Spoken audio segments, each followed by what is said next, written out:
Free to put any information you want in the chat. And at any point, if you have questions, feel free to put those in the chat too, and we'll be happy to get to them. Today we'll be with Holly, who will be talking to us about environmental resilience. Yeah, thanks, Megan. I'm excited to talk with you all today, and that you're still with us into our fifth week. So, like Megan said, we'll be talking about environmental resilience today. So let's get right into it. So this slide, if you've been with us for a while, Carrie first showed us way back when she did her presentation. And so we just want to make sure that we're all on the same page when it comes to thinking about what we mean by resilience. And so that is the capacity of an individual or a community exposed to hazards to adapt. And adaptation could mean by resisting or changing to that hazard. And so they can reach and maintain an acceptable level of function and structure. And so really this is determined by the ability to organize and learn from past experiences. So, every time we do have some type of natural disaster hazard happen, if we can learn from that, that can really help us to kind of determine what we should do moving forward. And then also, it's just really simply the ability to bounce back. So if we're learning from the past and sort of preparing for the future, we can bounce back more quickly from disasters when they do happen. So we're going to be talking about environmental resilience today, and actually more specifically, I guess, talking about living shorelines. And so I guess I'm just wondering if anyone has ever heard of the term living shoreline. And if you could put that in the chat, please do. And maybe Megan can call out um, what some of the answers are. Yes, I'd be happy to. I don't see any yet. Does anyone have any words that come to mind when they think of a living shoreline? Natural materials, Mhm. seagrasses. Some people have heard of it, but they don't know exactly what it means. Okay, Habitat, mangroves. great. Um, Yeah, those are all great answers. So yeah, a living shoreline is basically a method of shoreline stabilization. It's something that's along the shoreline and it uses natural materials and native vegetation to protect coastal areas from erosion. So the opposite of this would be something like a seawall or a bulkhead, so a hard sort of man-made structure. A living shoreline is really incorporating elements like native plants, oyster reefs, mangroves, like some of the things you guys mentioned, to create that flexible, resilient barrier. And so these projects are designed specifically for Florida's unique coastal environments. You can find living shorelines in other areas of the country. We'll be focusing a little bit, obviously, here about Florida, but you will find them in other places as well. And so we're here in Florida taking into account factors such as tidal patterns, wave energy, sort of what the local ecosystem looks like, what types of plants. Um, and animals naturally are living along our shorelines and in our local ecosystems to provide that shoreline protection.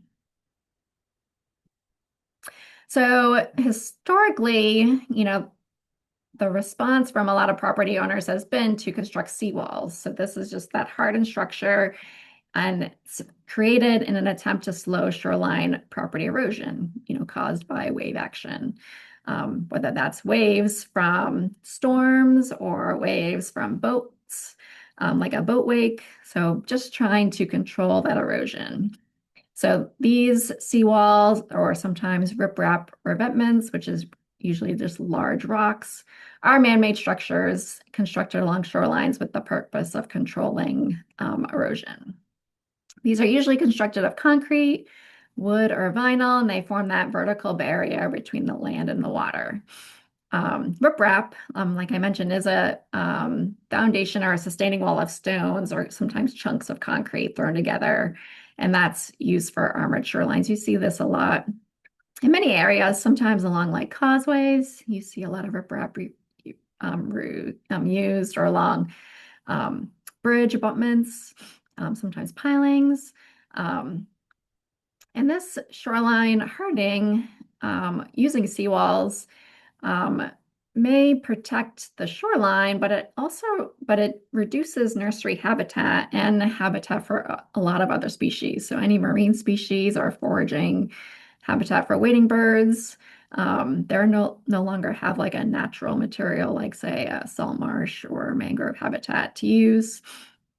They don't necessarily improve water quality, so it could decrease water quality, and it interrupts that kind of natural coastal shoreline process. And this abrupt transition, usually from deep water to dry land, eliminates that intertidal zone, which we find here in a lot of our estuaries along our coasts, where a lot of species do live. So individuals do, and in the past, individual property owners and others have chosen to use seawalls. And as more people do use them, you kind of see this domino effect of um, just a bunch of seawalls or that hardened structure along shorelines.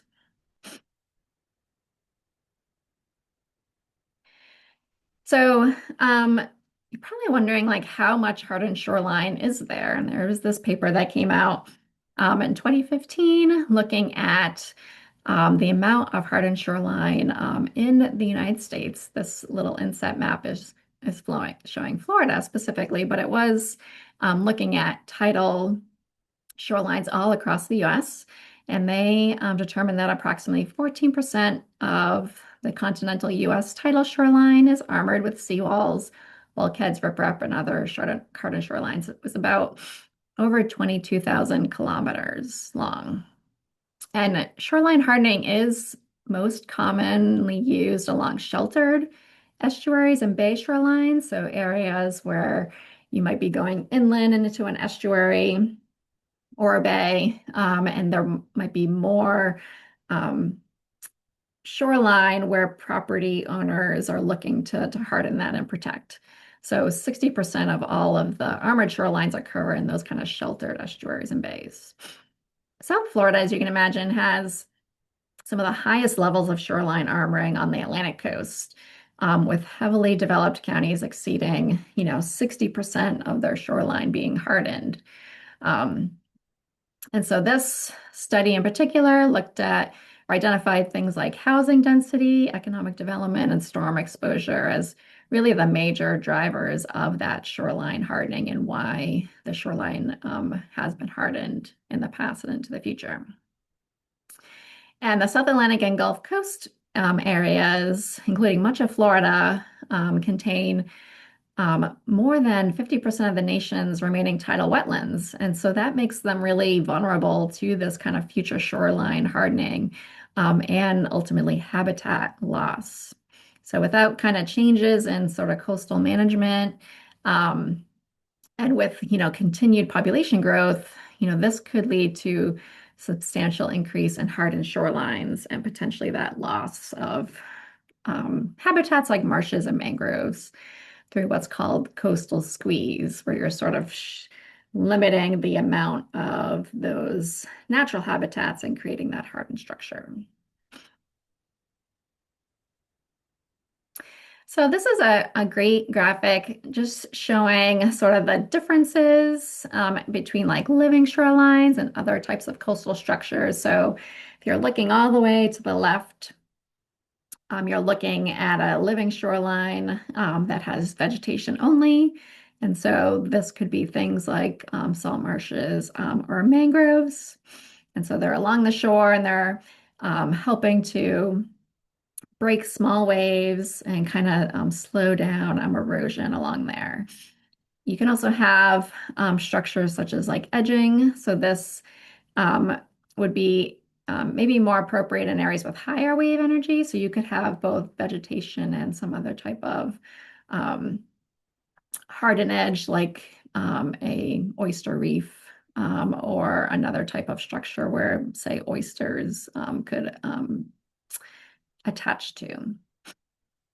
Sills are parallel to vegetated shorelines, and they also reduce the wave energy and prevent erosion, again, to sort of help reduce that and wave energy as it's coming across and hitting these structures. You could also have a breakwater, which would be a structure that's more offshore of the shoreline. This tries to reduce that wave energy further away from the shoreline, and often you see the water, if it's a very wavy or there's a lot of wave action, you'll see sort of the waves dissipate once it passes that breakwater. And then you could have some type of vegetation along the shoreline to kind of help not only reduce shoreline erosion, but also it helps to be sort of an area to help encourage sediment to accrete, which means sediment's sort of added to the shoreline past the breakwater. Revetments is that those concrete boulders or rocks put along the shoreline to reduce erosion and waves. And then that bulkhead, which is that vertical wall parallel to the shoreline, tended to hold basically the soil behind it in place. And so you're going basically from the left with sort of more greener, softer options all the way to the right. So it would be like gray infrastructure options. If you remember the presentation last week, we talked about sort of those gray techniques. And so those would be further sort of on the right part of this graphic.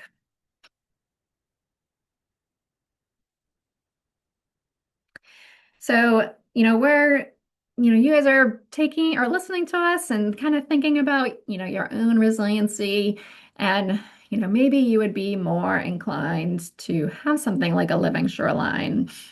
But, one of the important things to think about is sort of like what would be the barriers for using a living shoreline or thinking of a living shoreline over a hardened shoreline, and why people might choose an armored shoreline versus like a living shoreline. So several years ago, some colleagues did a survey basically asking people, if you lived along the water, your property was along the water, did you have a living shoreline or did you have a hardened shoreline? And sort of what were their reasons why you chose that, or, which you would prefer, an armored shoreline or a living shoreline. So basically the big takeaway of this, and I'm going to have a couple more slides about this, was that basically the perceived effectiveness of the shoreline. So that was the top reason why a shoreline decision was made, whether you chose hardened or living. So that perceived effectiveness outweighed factors such as like aesthetics, so the look of it, permitting, and environmental benefits. People really just wanted to make sure that they chose the best erosion protection for their property. There was also a strong neighbor effect. So if property owners nearby had an armored or a living shoreline, you yourself might decide to have either one of those because you kind of want to be the same and you also sort of want the same protection, right? So this sort of suggests that like if there's demonstration products put up in neighborhoods, or if we're engaging with property owners to either put in a living shoreline or even a hybrid where you're maybe adding some living components to a revetment or a bulkhead, that could have an influence on neighbors. So having that neighbor effect. And then many people underestimate the effectiveness of living shorelines, and they just really lacked awareness of how the shoreline decisions affect neighboring properties and coastal ecosystems. So they just weren't as familiar with living shorelines. Many of you, when I asked what you thought living shorelines meant, heard of it, but didn't really know what it was, right? So this is very common, and people are just unsure, how effective a living shoreline is. And that's where demonstration projects could also kind of help to show people, the benefits to them. So, although armored shorelines were perceived as more protective, property owners with natural shorelines reported the highest overall satisfaction with their shoreline conditions. So, living shorelines usually have a substantially lower installation and maintenance costs than armored shorelines. With a living shoreline averaging about $22 per linear foot compared to $184 per linear foot for an armored shoreline. Sometimes money can be a deciding factor, as you're deciding, what type of shoreline you want to help reduce erosion. Homeowners with living and natural shorelines, they assign significantly higher ratings for environmental benefits, aesthetics, and the recreational value compared to homeowners with armored shorelines. So they really thought just the beauty, the benefits to the environment, and the ability to be able to recreate, potentially in the water nearby. That was really beneficial, highly rated for them. The authors also concluded that communications emphasizing effectiveness, longevity, cost savings, and homeowner satisfaction could improve adoption of living shorelines in Florida. So this figure here shows that shoreline type itself, was less important to satisfaction than whether the shoreline was actually preventing erosion. So homeowners whose shorelines remained stable or they gained land reported satisfaction scores of about 8 out of 10 compared to about, 6 or so out of 10 for those experiencing erosion or who were unsure of shoreline conditions. So really that successful erosion control really is what matters to most residents, and showing that a living shoreline, does greatly stabilize or even gain land is beneficial. Oh, and this is what I meant to put up there. So that's that satisfaction score that I was talking about. With shorelines that were either gained or stable had a higher satisfaction score compared to those that were eroding or they were kind of unsure. So this is just looking at how those Florida waterfront property owners rated the 6 shoreline benefits. So the benefits were things like protection, maintenance, environmental benefits, recreation, aesthetics, and access. So ratings were on a scale of 1 to 5, with the highest score indicating a stronger performance in that category. So for protection, armored shorelines received the higher protection ratings. People really thought that there would be more protection from armored shorelines, and natural and living shorelines were perceived as less effective at preventing erosion and wave impacts. So this is important because protection being one of those top factors homeowners considered when making shoreline decisions. So if they think that seawalls and bulkheads offer the most effective option for erosion control, they're going to lean more towards that, even though there is research that's increasingly showing that living shorelines can also provide substantial protection. For maintenance, natural shorelines were perceived as requiring the least maintenance, which is true because you're not having to do maintenance on like a hard structure that you need to make sure that it's, staying in place and not breaking potentially during strong storms. Hybrid shorelines were perceived as requiring the most maintenance, and living shorelines were viewed similarly to natural shorelines. So homeowners generally recognize that those natural and living shoreline approaches can be relatively low maintenance solutions, which can be important when you're thinking about whether or not you have to rebuild a hardened structure, in the long term, and paying a higher cost to rebuild or to maintain it. And then the environmental benefits. So living in natural and hybrid shorelines all received high environmental scores. Like people understand that these systems, with having plants and natural vegetation, or even oyster reefs, or the ability for oysters to propagate an area, that provides a greater environmental benefit. So clearly understanding that environmental benefit includes things like habitat, improved water quality, and sort of support for other species like fish. So the recreation score, hybrid shorelines received the highest, with armored shorelines receiving the lowest. Shorelines that have that natural feature often create better opportunities for activities like wildlife viewing, fishing, and enjoying the waterfront. So that could be important for a lot of people. For the aesthetics, armored shorelines were rated least attractive, right? So, like, obviously, you have this concrete or rock structure, not quite as attractive as sort of the natural and hybrid shorelines, having that higher aesthetic rating. So, having that kind of more natural looking visual appeal. And then access, there really wasn't significant differences among them. You know, people felt that all the shoreline types provided similar access. And so a common misconception is that living shorelines reduce access to the water. But this survey suggests that homeowners don't really see meaningful differences in access depending on the shoreline type. So the big takeaway from this, and it's important to kind of understand where people are coming from and why they see differences in these types of shorelines and why they might choose one over the other. So big takeaway is homeowners do recognize that there's many advantages of living in natural shorelines, but their perception that armored shorelines offer more protection really drives that shoreline decision. So it's on us, as educators, to help people better understand why a living shoreline might be more beneficial or an option for people, and kind of giving them the opportunity to get more information so they can kind of increase the adoption.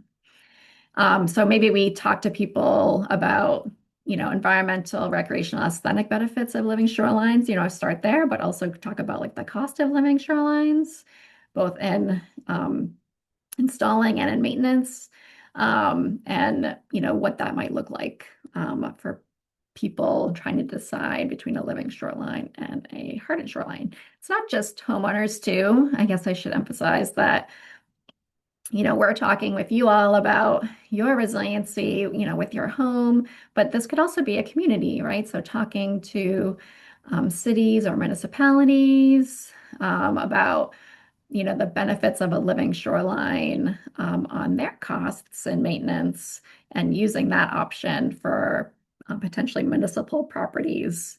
So it's not just thinking about you as a homeowner, but a lot of properties are open to the public or owned by other entities. So kind of talking with them as well about this perceived usefulness of living shorelines, and how to sort of enhance and help people better understand how they can help reduce erosion.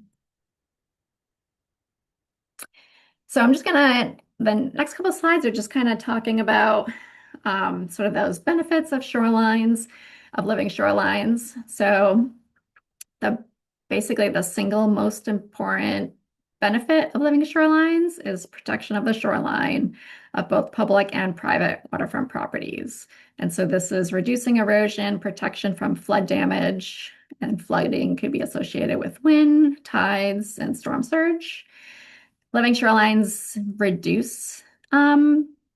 do this by reducing wave energy and also boat wakes that cause shoreline erosion. And so that could lead to property loss. And there has been some studies and documentation showing that, 15 feet of marsh can absorb, up to 50% of incoming wave energy to shoreline. So you're really reducing that amount of energy and that erosion capability. So additionally, living shorelines ensure natural water flow. So that supports the addition or the accretion of sediments along the shoreline. And so the natural elements that are there are actually helping to trap sediments. So you could actually you could actually increase the shoreline size, either width or length with a living shoreline, versus erosions that happen along and reducing the amount of shoreline with the hardened shoreline. So another benefit is economic. So protection against coastal erosion and shoreline stabilization from that wave action are frequently addressed by seawalls, but the value of living shorelines can be quantified, looking at the savings and the costs of maintaining or rebuilding the seawall. So like I said before, it is really more cost effective to install a living shoreline. compared to seawall, and you are paying less in maintenance over time. Also, when you're thinking of other economics, maybe you haven't really thought about things like commercial and recreational fisheries. So these living shorelines provide habitat for the early life and adult stages of a lot of valuable species. So you can think of almost any important commercial or recreational fish in Florida. Some part of their life cycle is probably using these living shorelines, whether they be salt marshes, mangroves, oyster reefs within their life cycle. So you're actually helping to provide habitat for fish that will eventually be caught in a commercial or recreational fishery. So that value can certainly be quantified.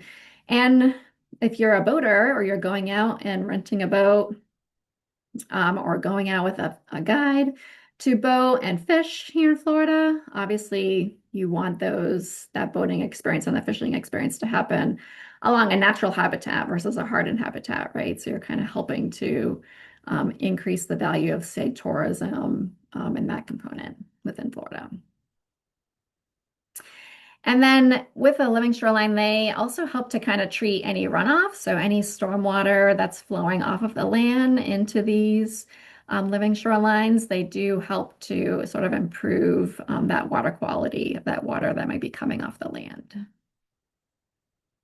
So like I just said, living shorelines improve water quality. So they're kind of sort of known as like the living kidney of, estuaries. They're sequestering carbon, they're taking in nutrients, they're helping to reduce the effects of eutrophication, which is increased nutrients into a system. If you're having like a filter feeder like oysters, like in this picture here, this is an oyster reef, they're filter feeders, so they're removing nutrients from the water. That helps to enhance water clarity. You could have, in this area, more seagrasses growing in the water because of these living shorelines and these oyster reefs.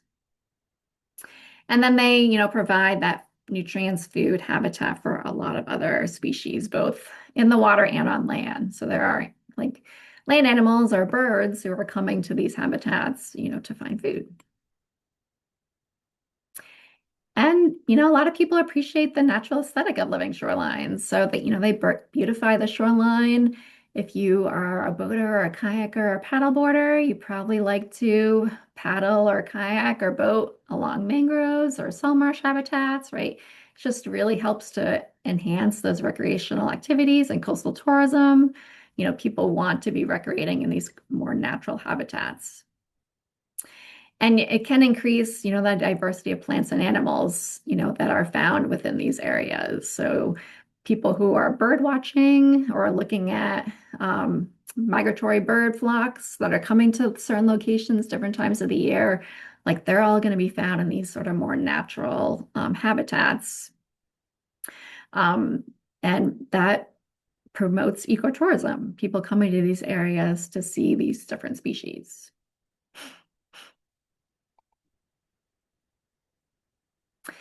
So, living shorelines are both beautiful and practical. They're really an innovative and cost-effective technique for coastal management.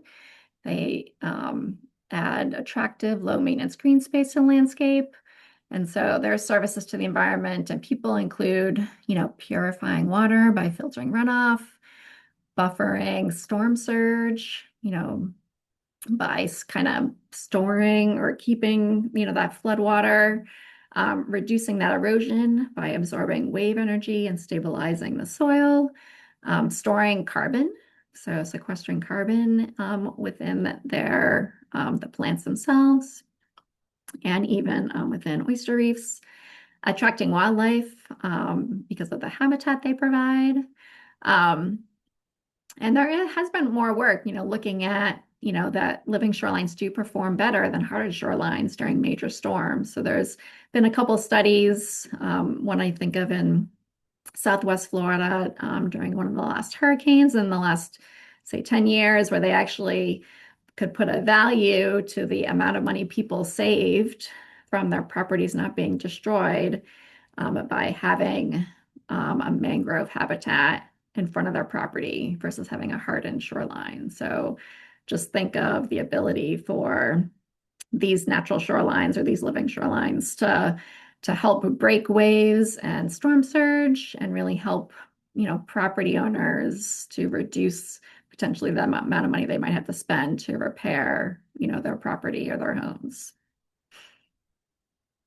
So more and more work is looking at those types of kind of calculations and economics, helping to reduce funds and like money that people might have to spend to, come back to recover from a storm by having a living shoreline on their property. So, I'm talking with you all about, yourself and the community and, what trying to help convince you, I guess, about having a living shoreline. But, it's not just, say, yourself and like your local municipality who are trying to, help provide information for incorporating living shorelines into an area. The Department of Defense has been looking at living shorelines for many years and looking to see how they could be used to help protect their properties. So you can think of a lot of Air Force bases or Space Force bases or um, other defense installations, across the United States and in other areas where, they need to be able to protect those properties. And so this example is looking at Tyndall Air Force Base. This is near Panama City, and it was, very heavily damaged during Hurricane Michael in 2018. So instead of relying only on seawalls or hardened infrastructure, the researchers looked at whether natural systems could help absorb that storm energy. So the Defense Advanced Research Projects Agency, or DARPA, called this new plan that they kind of were developing called Refence. And so it's a program to develop what they call self-healing, hybrid, biological, and engineered reef mimicking structures to reduce any future damage caused by coastal flooding, erosion, and extreme weather. So this Refence project uses specially designed concrete structures, which are seeded with juvenile oysters. And as those oysters grow, they build this natural leaf that becomes stronger over time. So that is one of the benefits of living shorelines is that they do continue to grow and get larger. So they do become stronger as they're, getting older and building these, structures. So one of the most exciting findings from this is that these hybrid reefs reduced wave power by over 90% during testing. So demonstrating that how effective that nature-based solution can be. So for, Florida homeowners, this is a real world example how living shorelines can provide multiple benefits. So reducing the erosion, buffering storm impacts, creating wildlife habitat, and supporting healthier coastal ecosystems. And so this project with Tyndall Air Force Base, shows that living shorelines are not just a small scale neighborhood project. This is the Department of Defense investing in nature-based coastal resilience in a much larger scale than, say, at the individual homeowner or neighborhood or even municipality level. So this is just a drawing from an article that described these Refence modules. So they're made from biodegradable and low carbon concrete to help kind of meet challenges of scaling sort of these artificial reefs for coastal protection. Again, they were seeded with oysters before being put on the system, and so that way they could sort of help increase sort of that habitat or that oyster reef structure over time. The modules are porous, and so they have holes offset to increase drag and interlock to increase stability. And the module porosity increases the surface area for that oyster colonization and helping to provide refuge for the oysters. So both wave energy attenuation and sediment accumulation is achieved through this kind of macro scale reef design. So like the height and the configuration sort of augmenting that naturally occurring submerged aquatic vegetation like seagrasses or other aquatic vegetation, salt marsh, and other kind of bivalves associated with the reef. And like I said, they're seeded with oysters for faster growth. Um, and this colonization of the oysters affects that wave energy attenuation, increasing drag and wave breaking at those kind of shallow water depths. And this is a picture of them in the water. So kind of seeing that structure that's offshore. So the much larger structure offshore, and then kind of some smaller other structures as you sort of move into the closer to shore into the system.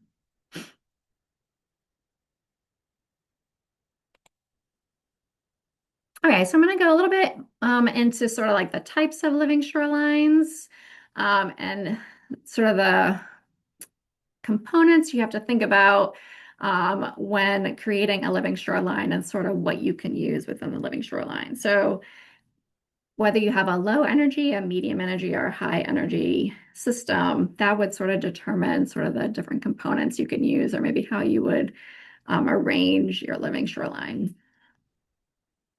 So it's important to look at things like wind and waves, the distance across the open water, the shape of the shoreline, how water moves in the area, and how conditions change with the seasons. So whether when the different tides might cause water to be higher or lower. Um, I often recommend, if people are interested in living shorelines, there's a lot of contractors and people and specialists, within Florida, and I'll provide a link to that in a little bit. And they can kind of help property owners sort of look at the different materials and methods for their particular project and sort of the components that they might want to incorporate. This picture is from a Punta Rasa oyster restoration project in Fort Myers. So it was designed by the Sanibel Captiva Conservation Foundation and the Lee County Natural Resources Department. So it kind of used an edging approach with oyster mats and piles of recycled and fossilized oyster shell to enhance the shoreline stability in a low energy environment. With a medium energy, so this is an area that might have kind of more moderate wind and wave energy. Um, And you could use a variety of different components like sills and breakwater. So those are the ones that are a little bit more offshore of the shoreline. Um, and, including that native vegetation along the shoreline. So this is an example um, called the Goffinsville Living Shoreline Project. It's in Fernandina Beach. And it covers about 175 feet of shoreline. It was designed by the Florida Department of Environmental Protection and different partners. And it includes a sills made of oyster mats, recycled oyster shell, and native plants. And so you can kind of see how this property sort of laid out these plants with these sort of little offshore sills. And then for high energy, really, if you're having a lot of wind exposed or exposed area to wind or wave energy or a lot of boat wake impacts, you really have to kind of think about um, the amount of structure you might need to kind of help protect the shoreline. So often hybrid living shorelines are kind of a good approach here. So it might include some rock, with native plants. So you might have to think of kind of more stable or harder products to be used in the water to provide the protection. You can kind of see in this picture how like these um, sort of rocks have like the sediment accumulation behind it. And that's because um, this is basically sediment that's, being added to the shoreline over time as it's this offshore component is helping to slow sediment down and have it accumulate behind. So this is a really good picture showing that that sediment accretion behind this living shoreline component. This is from a living shoreline at river camps on West Bay near Panama City. So it's about 300 feet of linear shoreline. And it was designed by St. Andrew Bay Watch. So it includes that breakwater made of oyster mats filled with recycled and fossilized oyster shell and some native salt marsh plants. So hopefully I've convinced you that living shorelines, are certainly a great benefit to help reducing erosion along a shoreline and providing a variety of other benefits. So you do have to think about permitting when it comes to a living shoreline. And there's kind of some questions, that you can ask. Um, Basically, if you're putting anything within the water or within a certain area of the water, you do need to get a permit for this. Often homeowners can get what's called an exempt permit, which basically means they kind of submit the application and they qualify for an exemption to not have to like go through the whole permitting process. Um, but this is one thing that you do have to consider when thinking about a living shoreline. And I always recommend people go to the Florida Living Shorelines website that talks about the permitting process and what you might need to think about when, if you want to put a living shoreline in at your property.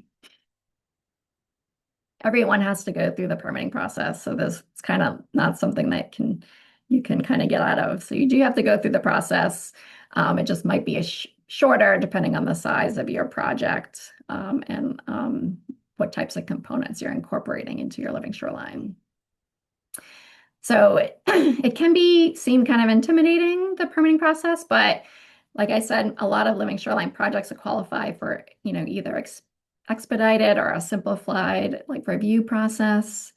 Um, you do have to work with two different entities, the Florida Department of Environmental Protection and the Army Corps of Engineers. So they both kind of have a hand of looking at the permitting process. This has been more work in the past several years to try to streamline this process and to make it easier to apply for a living shoreline, because this is certainly something that we want more people to consider, and we don't want permitting to be a barrier. And so a lot more work has been done over the past several years between the two permitting agencies to streamline the process and sort of like the requirements needed for permitting. But oftentimes, like a pre-application meeting with the entities, can kind of help you identify sort of the requirements needed for your particular site. And early planning and site-specific designs kind of help simplify the permitting process. That it seems overwhelming and kind of like, oh man, like something else I have to apply for. But there's a lot of different people across the state who either build seawalls now and are looking into the living shoreline component of their business, or there's entities that work specifically on helping homeowners through the living shoreline process and helping to go through permitting and then providing the materials and that you would need. So there is this actual this course that anyone can go through, but it's specifically for marine contractors to learn about living shorelines and sort of all the different components and the permitting and everything you need to consider. It's a 2-day in-person course. And you're doing both classroom instruction and a field visit to a local living shoreline project. So you can kind of look at that real world learning. And again, like I said, it's intended for marine contractors or landscape architects, local government staff, property owners, and just others interested in living shorelines. And so hopefully Megan is putting a couple links in the chat to help you kind of learn more about that training if you want to go through it yourself, or if you go to the Florida Living Shorelines website, there's a list of contacts for people who've gone through this training. So if you're interested in talking with someone about living shorelines on your property, you have someone to contact and kind of start that discussion. Okay, so I'm going to end with just some living shoreline resources or places that you can go to get more information and to learn a little bit more about living shorelines here in Florida.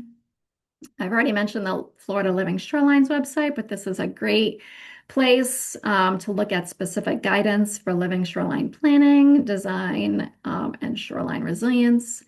So it's highlighting the nature-based alternative to seawalls and kind of talking about all those benefits I already mentioned. And it also includes things like tools for monitoring or provides case studies.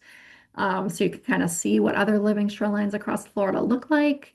It has story maps, and then like these kind of decision support resources. So you can really look at, really delve deep into living shorelines across Florida and sort of how to, incorporate this into your own property if you're interested. There's also this wonderful book that came out last year. So it's the Living Shorelines for Florida book with some of our colleagues who wrote this. It's a practical guide to designing and maintaining resilient living shorelines in Florida. So it covers the full living shoreline process from site assessment to permitting, construction, and long-term maintenance. And it does have Florida-specific examples, native plant recommendations, and shoreline stabilization techniques. So I highly recommend if you're like a book person and you want to see some pictures and descriptions about living shorelines and kind of think about the whole process of building and permitting and maintaining and monitoring a living shoreline, this is certainly a place to start. Very, very good resource to have. There are some documents to think about steps to connecting Floridians to living shorelines. So if you yourself want to kind of think about how you can talk to others um, about living shorelines and maybe just have another document to kind of guide people through the kind of living shoreline process from that planning to maintenance. This is just an online resource and provides some good examples of living shorelines here in Florida and sort of the process as well. So this is just another kind of resource kind of looking at the whole process. But I highly recommend these three resources. You can kind of dip your toe in with this resource. You can get a lot of information from the Florida Living Shorelines website, and then you can really have a good like handheld resource with the, Living Shorelines for Florida book.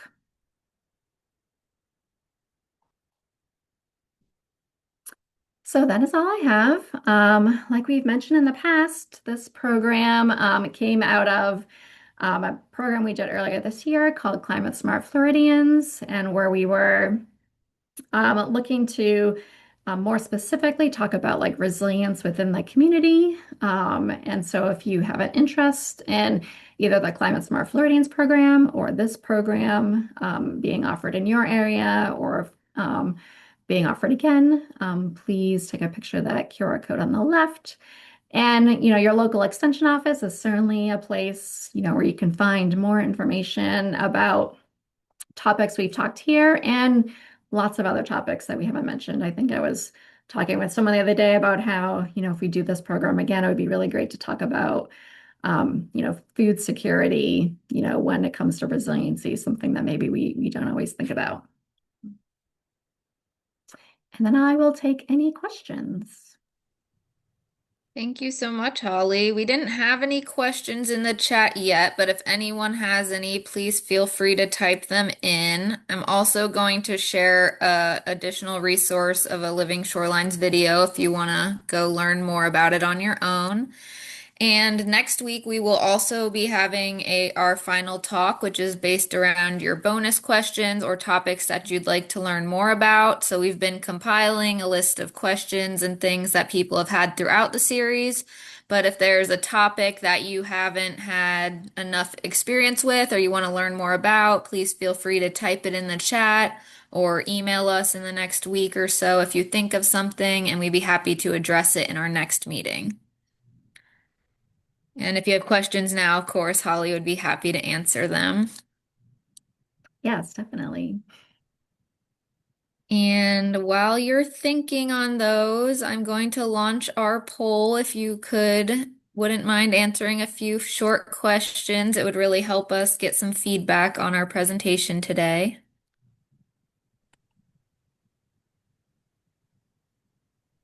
Holly, this is Alicia. I kind of have a question. Do you think that it's really comes down to sort of local policy and local preference when you showed the map, kind of showing where a lot of these living shoreline projects are? Yeah, I think certainly. Some areas, have the ability maybe to showcase more living shorelines than others. And depending on sort of how much the shoreline has been developed in the past, you might see more natural areas, or there might be entities that are thinking more about living shorelines. Um, so I think sort of having that exposure also can, and have people think, or maybe think about that kind of perceived usefulness of living shorelines differently, depending on how much they've seen them within their own community. Great. And we have Sandy is raising her hand. Sandy, you can unmute yourself.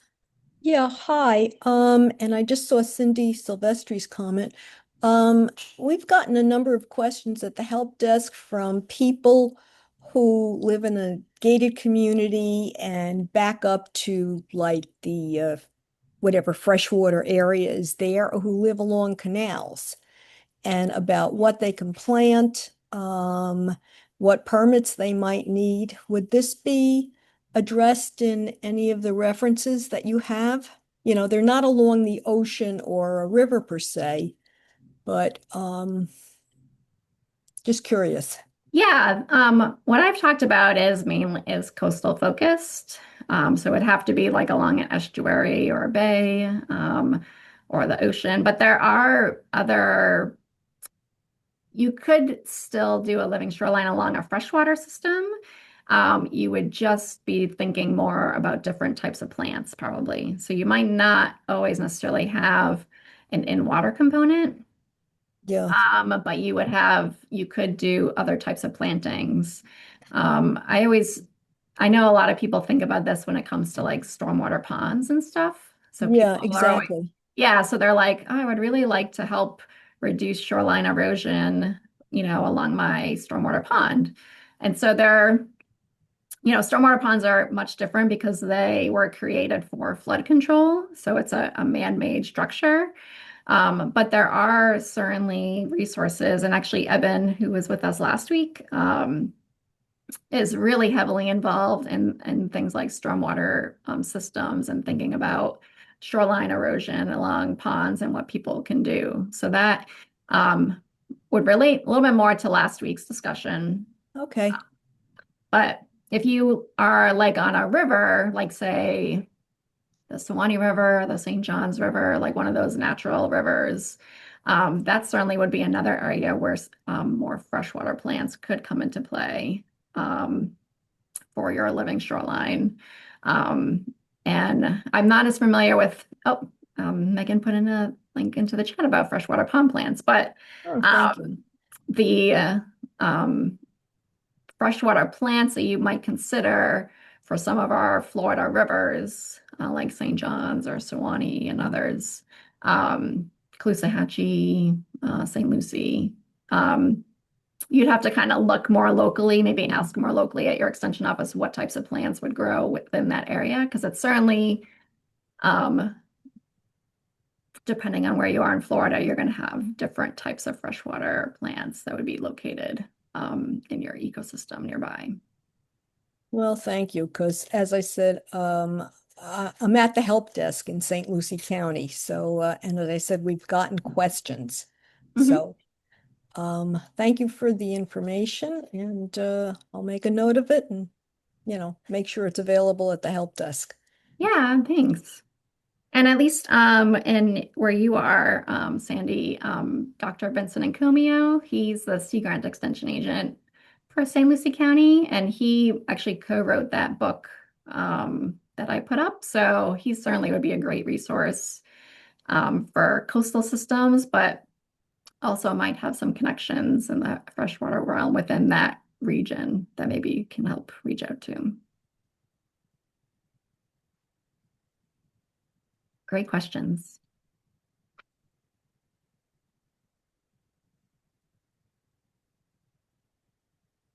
Yeah, Cindy, I see like FFL. Yeah, Florida Friendly Landscaping has like that protect the waterfront component. And so that certainly would be a resource for the freshwater component if you're already talking to people about Florida Friendly Landscaping. Um, that protect the waterfront principle within that program certainly would be a resource.